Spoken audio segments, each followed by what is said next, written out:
Hi నమస్తే, మీ కార్తీక్ ఉంగరాల.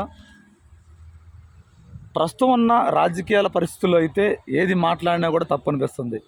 ఎలా అంటారేమో, ఇప్పుడు ఉచిత పథకాలు ఇస్తున్నారు. అరే బాబు, ఉచిత పథకాలు మాకొద్దు, అభివృద్ధి చేయండి అని చెప్పామనుకోండి, ఒక పార్టీకి కోపం వస్తుంది. ఒక పార్టీలో ఉచిత పథకాలు ఇచ్చారు, ఇప్పుడు ఇవ్వట్లేదని చెప్పేసి వాళ్ళు ట్రోల్ చేస్తున్నారు.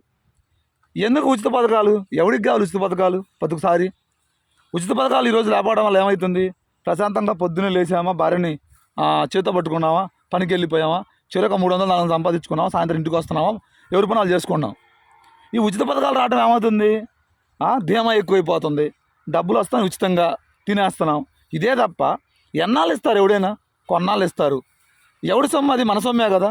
ఉచిత పథకాలని మన సొమ్మే కదా, వేరే సొమ్ము అది కాదు కదా. ఆ ఉచిత పథకాలు ఇవ్వడం వల్ల ఎవరికి నష్టం? మనకే నష్టం. ఆ ఉచిత పథకాల వల్ల ఎవరికి ఎక్కువ నష్టం అంటే మనకే నష్టం. ఎలా అంటారేమో, ఆ పథకాలు మనం తీసుకోవడమే వచ్చా? ఉచిత పథకాలు వాటి మీద మనం ట్యాక్స్ మళ్ళీ కట్టడమే వచ్చా వాళ్ళకి? వాళ్ళ చంద్రబాబు కానీ, జగన్ కానీ, ఇంక వేరే వాళ్ళు ఎవరైనా సరే ఉచిత పథకాలు ఇవ్వడం వల్ల అనవసరంగా మనం నష్టపోతున్నాం తప్ప అనవసరంగా వాళ్ళు అంటాం దేనికి? లేనిపోయింది. అనవసరంగా ట్రోల్స్ చేయడం మానేసి ఉచిత పథకాలను పక్కన పెట్టి ప్రశాంతంగా పొద్దున్నే పనికి వెళ్ళామా, మన పని మనం చేసుకున్నామా, మనం రూపాయి సంపాదించుకున్నామా, అలా ఉండాలి తప్ప లేనిపోని ఉచిత పథకాలు ఇస్తారు తిందామని ఆశ పెట్టుకుని బతికామంటే లేనిపోని మన నెత్తిన పడింది. ఇప్పటికే 10 లక్షల కోట్లు అప్పయింది అన్నారు. ఇంకా 10 లక్షలు అయిందనుకో, ఇప్పటికే అక్కడ రాబోయే పిల్లగాలకు కూడా, ఇంకా కనబోయే పిల్లగాలకు కూడా మా నెత్తిన 1,00,000 రూపాయలు అప్పుని ఉంటుంది. ఇంకా అందుకనే ఉచిత పథకాలు మనకు వద్దు, ప్రశాంతంగా మన పని మనం చేసుకుందాం.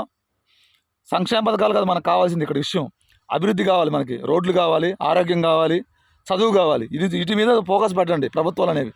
లేనిపోని ఈ ఉచిత పథకాలు ఇచ్చి మమ్మల్ని సోమరబద్ధం చేయదు జనాలను ఎప్పుడు కూడా. అది విషయం అయితే.